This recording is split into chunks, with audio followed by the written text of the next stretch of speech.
Good morning, y'all. Today is Tuesday, June 9th.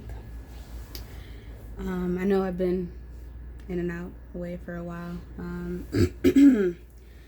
I just don't really know how to feel about everything that's been going on lately. So I've been just taking some time to myself. And in the time that I've been taking to myself, I have come to the realization of just certain things about myself. And it's funny because that's exactly what this reading is about, but this reading is for y'all. It's not for me. But I don't know. Let's just get into it. So,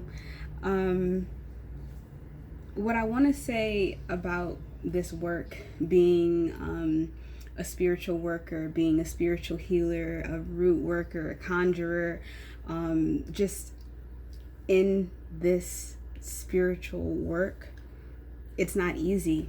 It's not pretty. And if it is easy, if it is pretty, you're not doing it right. And that's not to say that it shouldn't aesthetically be pleasing, but there is so much more to just making cute sage bundles and doing honey jars and shit like that. There's so much more to this than that. And that's what the Page of Wands is saying. It's saying, there are inner child issues that a lot of us have to deal with right now. And a lot of us are refusing to look at those things. We're glazing right past them, or just not even really being willing to look at it. It's like, how do I explain this? It's like you have to work on healing who you were as a child, who you were in your formative years. Like I said, this isn't something that's pretty. It is, but it's like when you consider what a lot of us, especially Black people, have gone through as children and what it took for us to get to this walk today, it's not pretty. Reality seldom is, though. This can also indicate being afraid of having to look at those things and really delve deep and look at yourself in a way that's not pretty, in a way that is honest.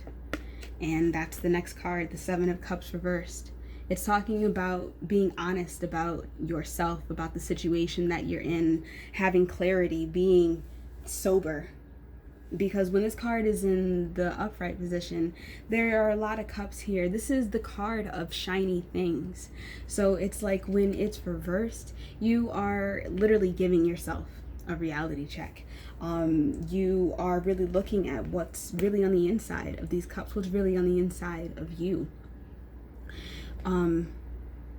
We avoid a lot of this stuff. We avoid the shadow work.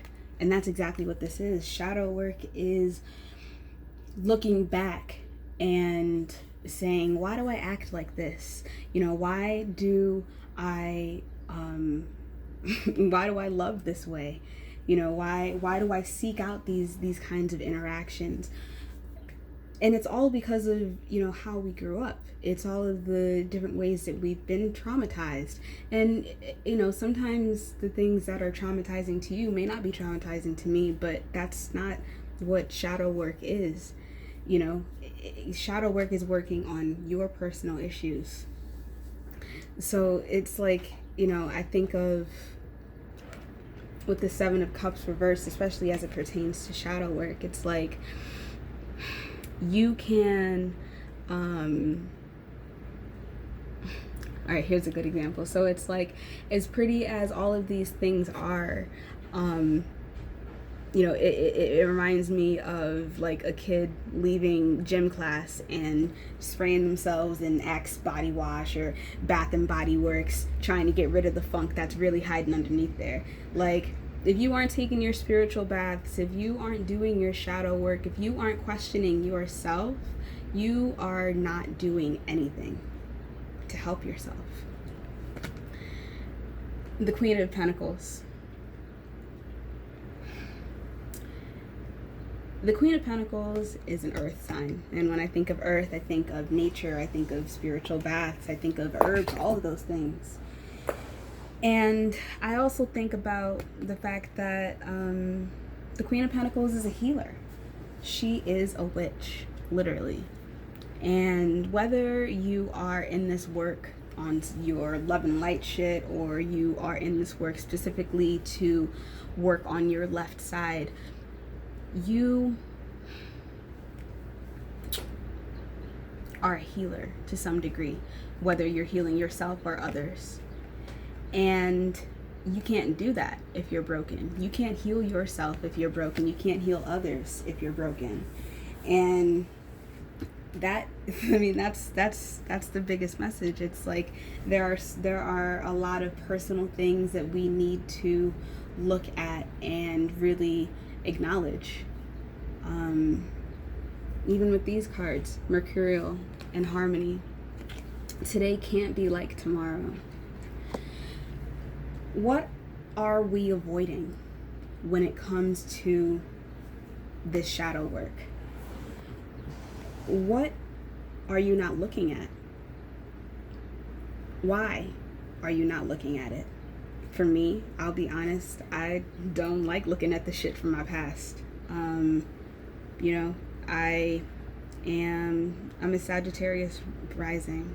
I am full of adventure and excitement and happiness and all that kind of shit. Like, I don't like thinking about that. So, I pick up and I move. I adapt. A lot of those things I've hidden. So, yeah, I don't want to look at those things. I don't want to be reminded. But in order for me to excel and to further progress in this walk in my life, especially in my healing journey, I have to look at those things. I have to acknowledge those things because those things happen to me, I act and I am a certain way. And some of those things aren't healthy. So it's important for me to look at them and acknowledge those things and heal them so I can be better, so I can heal others in a more adequate way. So I feel like these cards are saying don't be afraid of looking at those things. Don't be afraid of having to acknowledge the shit from our past. You're not alone. You aren't alone. If you're in this work, your ancestors are walking with you every day, every moment of the day, whether you're at your altar or not. So they're with you, and they are paying attention, and they are available for you if you need them. So I hope that this message was helpful for y'all. It was very enlightening for me.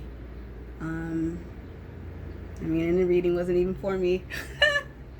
But, I'm going to actually try to do a reading for the signs later on today.